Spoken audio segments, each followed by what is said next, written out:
अस्सलामु अलैकुम वरहमतुल्लाहि वबरकातुहू। नाज़रीन किराम, उम्मीद है कि आप बखैर होंगे। नाज़रीन किराम, हमारे साथियों ने सवाल किए हैं और वो सवालात 3-4 हैं और वो उनका जो जवाब है वो तकरीबन एक ही है, या एक ही जवाब उनसे ताल्लुक़ रखता है। तो इन चारों को अलग अलग न वीडियो में बनाकर इसको एक के साथ रिकॉर्ड करवा दिया जाता है। एक सवाल ये है कि रात में हमबिस्तरी करना कैसा है। तो जाहिर है ये जो सवाल है बड़ा अटपटा सा सवाल है। भाई सारी दुनिया जानती है कि रात ही में हमबिस्तरी की जाती है। अगर कोई ये सवाल करता है कि भाई दिन में हमबिस्तरी करना कैसा है, तो शायद उसका जवाब दिया जाता तो भाई रात में हमबिस्तरी करना बिल्कुल मुनासिब है, करिए। अब इसके बहुत सारे पहलू हैं, तो या तो ये जो साइल हैं, सवाल करने वाली, ये अपने सवाल को सही तरीके से कर नहीं पा रहे हैं। तो भाई सही तरीके से सवाल करिए आप। अभी तो आपने जितना सवाल किया है कि रात में हमबिस्तरी करना कैसा है, तो जाहिर है बहुत उम्दा है, रात ही में करिए, बहुत बेहतर रहेगा। अलबत्ता इसमें मैं इतना बता दूं आपको कि शुरू रात में न करके आखिर रात में करिए, वो ज़्यादा बेहतर है। शुरू रात में करने से बहुत सारे तिब्बी एतबार से नुकसानात होते हैं और आखिर रात में करने से, सोहबत करने से बहरहाल फ़ायदा होता है। और जहाँ तक किताबों के ज़रिए से मालूम हुआ है, अकाबिरीन का तरीक़ा और बड़ों का तरीक़ा वो यही रहा है कि उन्होंने आखिर रात में सोहबत की है, बिल्कुल सुबह के वक्त में।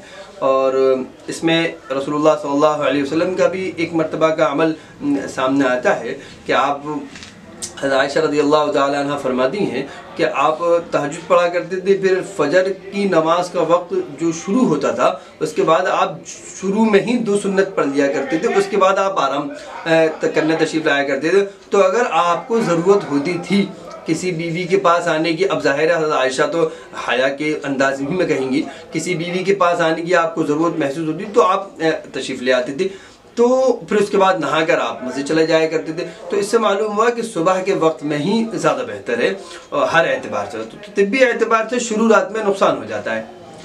अच्छा, दूसरा सवाल इस ताल्लुक़ से यही है कि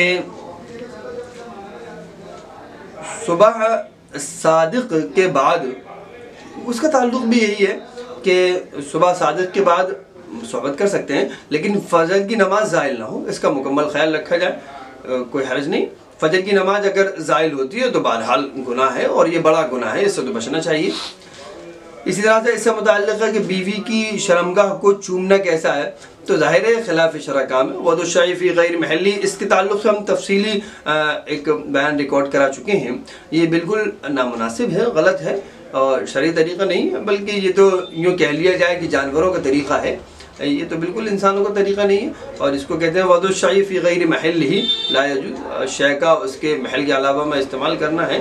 आप कहीं और उम्दा जगह चूमिए, बिला वजह में आप गंदी जगह को चूम रहे हैं, तो इसका बहरहाल खिलाफ शरअ है, इससे बिल्कुल बचना चाहिए। ये तीसरा सवाल इसी ताल्लुक़ से है कि नंगे होकर हमबिस्तरी करना कैसा है। बहरहाल बेहयाई की अलामत है, ये तो जानवरों का काम है कि आप बिल्कुल नंगे होकर हमबिस्तरी कर रहे हैं, बिल्कुल खिलाफ औला है। ये बात मसला अपनी जगह है कि बीवी और शोहर एक दूसरे के लिए बिल्कुल यूँ समझ लीजिए कोई लिबास है, मतलब उनके लिए एक दूसरे के लिए कोई पर्दा नहीं है, लेकिन इसके बावजूद बहरहाल चादर ओढ़कर अपने आप को ढाँप कर ही ये काम करना चाहिए। नंगे होकर करना, इससे जो है बेहयाई होती है। और इस तरह से जो है अकाबिरीन ने ये भी लिखा है, बाज़ किताबों में लिखा है कि अगर हमल ठहर जाता है उस सोहबत से तो फिर औलाद में भी बेहयाई का असर रहता है। तो इसलिए इससे बचना चाहिए, नंगे होकर हमबिस्तरी करने से बचना चाहिए। तो चूँकि ये चारों सवाल जो है वो एक ही ताल्लुक़ से थे, इसलिए एक ही वीडियो में चारों सवालों के जवाब दे दिया गया है।